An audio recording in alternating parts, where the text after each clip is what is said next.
Playmakers, bienvenidos a un nuevo capítulo de Chisme Deportivo, a un nuevo lunes de chismosos. Buen inicio de semana y si no nos están viendo lunes, como diría Truman, buenos días, buenas tardes, buenas noches. Hoy les traigo una historia de un atleta que simplemente era un anal. Fue un anal, el cabrón era jugador de básquetbol, fue campeón 2 veces de la NBA con Los Ángeles Lakers, en un equipo histórico donde lo lideraba Kobe Bryant, Paul Gasol, entre el 2009 y 2010, bicampeones de la NBA, pero este güey, fuera de la duela, era un anal, güey. Le mamaban los excesos, le mamaba el desmadre, le mamaba la cagada, y le mamaba tanto que estuvo incluso a punto de morir por un exceso de drogas. Y esta persona de la que vamos a hablar hoy, este atleta, es Lamar Odom, basquetbolista estadounidense que estuvo a punto de morir de una sobredosis en un burdel en Nevada, después de haber sido uno de los mejores jugadores de la NBA y haber estado en un equipo histórico. Pero antes de ir con esta historia, acuérdense de darle like, compartirlo, sobre todo suscribirse. Eso me tira muchísimo paro, así que mis playmakers, háganme valer y comenzamos con esta historia.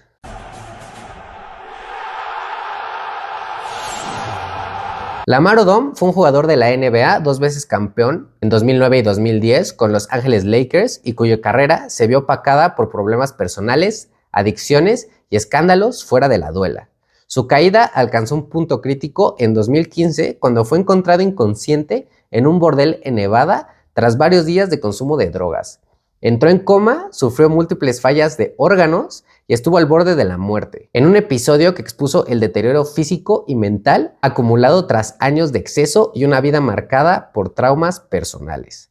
Porque sí, mis playmakers, este güey no empezó a consumir nada más porque sí, sino que su historia estuvo muy turbia desde pequeño. Para entenderlo, vámonos a cuando tenía 12 años y vivía en Nueva York. Lamar Odom perdió a su madre por cáncer. Perdió su principal figura emocional y se quedó únicamente con su papá. Pero resulta que su papá también era adicto a la heroína. Entonces el güey vivió en un ambiente marcado de sufrimiento emocional y veía que el adulto que tenía cerca solucionaba su vida drogándose. Fue algo que se le quedó muy en la mente a Lamar. Estas experiencias no fueron únicamente episodios aislados, sino que se convirtió en una constante emocional para Lamar. Odom nunca ocultó su dolor, hablaba abiertamente de sus traumas, pero eso no significaba que los hubiera superado, sino que nada más el güey lo contaba, sino más como justificándose. Y el güey encontró en las drogas una vía de escape. Empezó a consumir drogas desde la adolescencia, primero empezó con la marihuana y luego fue escalando a drogas más duras. Esa relación con las drogas se mantuvo durante toda su carrera profesional, aunque en etapas controladas. Cuando el güey estaba jugando, cuando estaba en temporada, no se metía tantas drogas, pero cuando estaba de vacaciones, ese consumo se hacía durísimo. El problema nunca desapareció, solo estaba contenido. Y aquí empezamos con la dualidad de Odom, porque el güey era un exitoso de la NBA.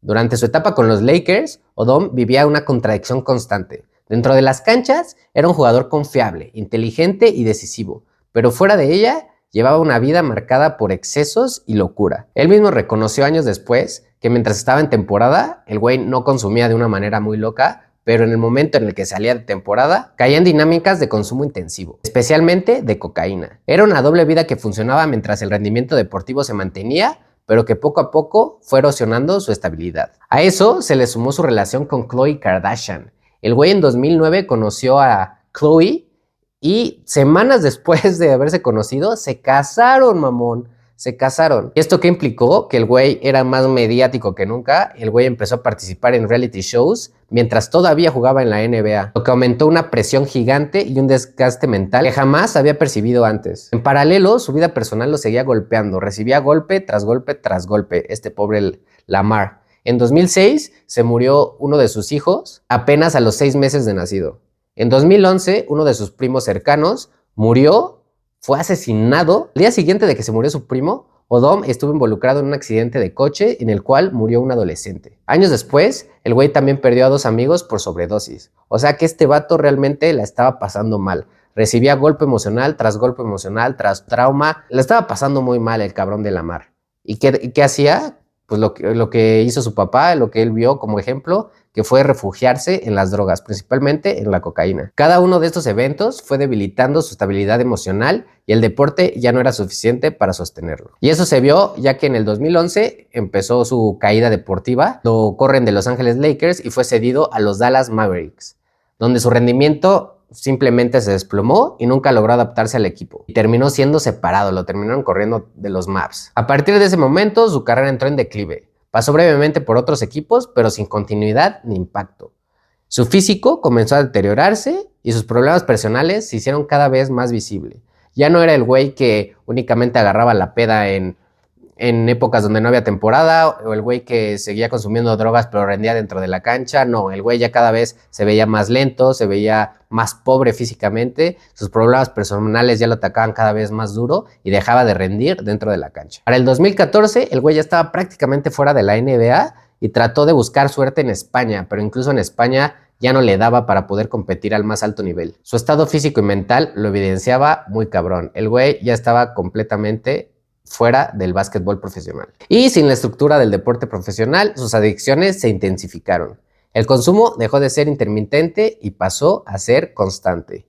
¿Qué nos dice esto? Que el deporte era realmente el que lo estaba salvando de no ser un drogadicto de tiempo completo. Como el güey siempre decía, ok, ahorita que estoy jugando, pues necesito concentrarme en la cancha. El güey era bueno, era parte de un equipo importante y era lo que lo mantenía a flote y lo mantenía fuera de drogarse 24/7. Una vez que el deporte se le acaba, el güey pasa a ser un drogadicto de tiempo completo y aquí es donde pasa la tragedia. En octubre del 2015, Odom fue a un burdel en Nevada y permaneció ahí durante varios días. Estuvo varios días dentro del burdel, o sea, no salía del burdel y se la pasaba consumiendo drogas, principalmente cocaína, pero se encontró que consumió muchas cosas más. Y el 13 de octubre de ese mismo año, después de haber estado 3-4 días encerrados en este burdel, el güey fue encontrado inconsciente en su habitación. No respondía a estímulos y presentaba múltiples fallas de órganos. Fue trasladado de emergencia a un hospital de Las Vegas. Su estado era crítico. El güey estuvo en coma durante 4 días. Durante ese periodo sufrió 6 ataques al corazón y 12 infartos cerebrales, mamón. O sea, el güey estaba realmente en la mierda. Sus órganos comenzaron a fallar, especialmente los riñones y el sistema neurológico.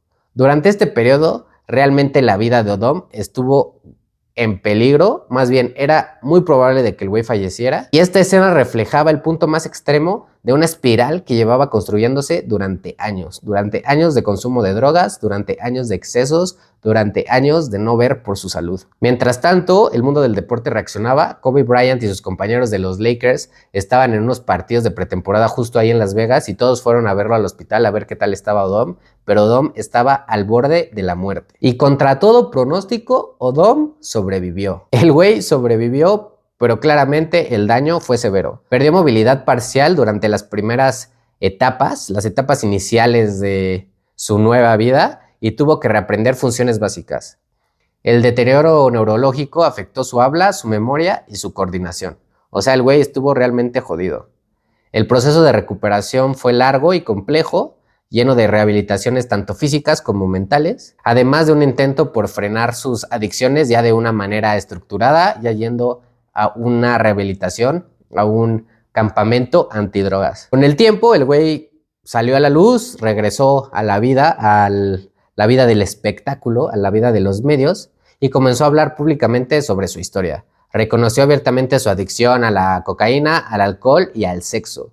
Admitió que su comportamiento había afectado directamente su carrera y que sin esos excesos, el güey cree que pudo haber estado dentro del Salón de la Fama. También vinculó sus adicciones con su historia personal, la pérdida de su madre, la relación con su padre y los eventos traumáticos que vivió a lo largo de su vida. El güey dice que eso no le ayudó en nada para dejar sus adicciones, ya que fueron factores o eventos que nunca logró procesar completamente. En los años posteriores, el güey participó en programas de rehabilitación, lanzó proyectos personales relacionados con la recuperación de adicciones y trató de reconstruir su vida fuera del deporte. Sin embargo, su proceso no ha sido lineal, ya que ha tenido recaídas y ha tenido incluso arrestos por conducir bajo los efectos del alcohol. O sea, el güey dejó de ser un anal por ser nada más una persona promedio El güey sigue luchando contra su adicción, pero pues ya va mejorando. Esta historia de Lamar Odom no es únicamente la de un jugador que ganó campeonatos y luego cayó. Es el ejemplo de cómo el talento y el éxito no son suficientes para sostener una vida cuando los problemas personales no se enfrentan. El güey nunca se enfrentó a sus problemas. Se murió su mamá, su papá era un adicto, se murió su hijo, se murieron sus amigos, su primo. Realmente le pasaron un chingo de cosas durísimas a este güey, pero el cabrón nunca enfrentó los problemas. El güey lo que hacía era evitarlos, se escudaba en las drogas, se refugiaba en las drogas y por eso cada vez consumía más y más y más. Empezó a ser una bola de nieve y el güey ya hubo un momento donde no pudo escapar y estuvo al borde de morir. Fue campeón, pieza clave de uno de los equipos más dominantes de su época y uno de los jugadores más versátiles de aquel equipo y de su generación, pero también se convirtió en un caso emblemático de colapso fuera del deporte profesional. Su legado quedó dividido en dos narrativas. Primero, la del jugador impresionante, inteligente y determinante en los Lakers, la del hombre que no pudo controlar sus demonios fuera de la cancha. Hoy su historia sigue siendo utilizada como referencia en debates sobre salud mental, adicciones y la falta de estructura de apoyo para atletas de alto rendimiento. Aquí es donde podemos ver que incluso aunque seas famoso, aunque seas exitoso en tu deporte, aunque tengas muchísimo dinero, si no estás bien contigo mismo, no vas a ser feliz. A esto se refiere la gente cuando dice que el dinero no compra la felicidad. Si no estás bien tú contigo mismo, podrás tener muchas cosas, pero vas a valer verga. Y hasta aquí la historia de hoy, mis playmakers, el chismecito de Lamar Odom. No sé si conocían o se acuerdan de este jugador. Me parece que está por salir una película o una serie en Netflix sobre el caso de Lamar Odom porque fue muy sonado. Me aparecen en las noticias, acaba de aparecer un güey desmayado en un putero en Nevada, pues es algo muy normal, ¿no?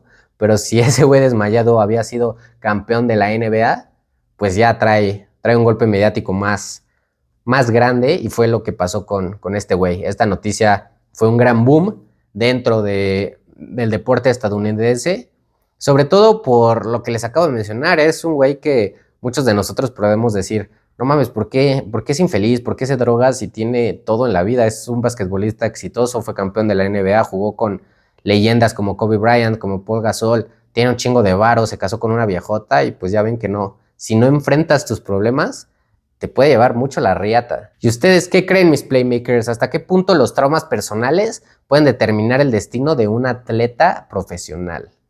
No solo de un atleta, de una persona.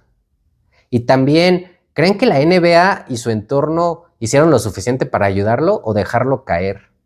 ¿Y creen que la NBA o las ligas deportivas profesionales deben de tomar más en cuenta este pedo de salud mental y tratar de apoyar más a sus atletas? ¿O eso ya es tema de cada quien? De, güey, pues todos ustedes son adultos, pues cada quien se rasca con sus propias uñas. ¿Y también creen que el talento de Lamar Odom era suficiente para que el güey hubiese entrado al Salón de la Fama y nada más no entró por drogadicto? ¿O qué opinan de este jugador, Lamar Odom? Playmakers, muchísimas gracias por haber visto el capítulo de hoy. Si se quedaron hasta aquí, porfa, tírenme paro dándole like, suscribiéndose, compartiéndolo y no perdiéndose los capítulos de los lunes ni los capítulos de los miércoles. Los quiero muchísimo, mis playmakers. Nos vemos en el próximo lunes de Chismosos. Bye.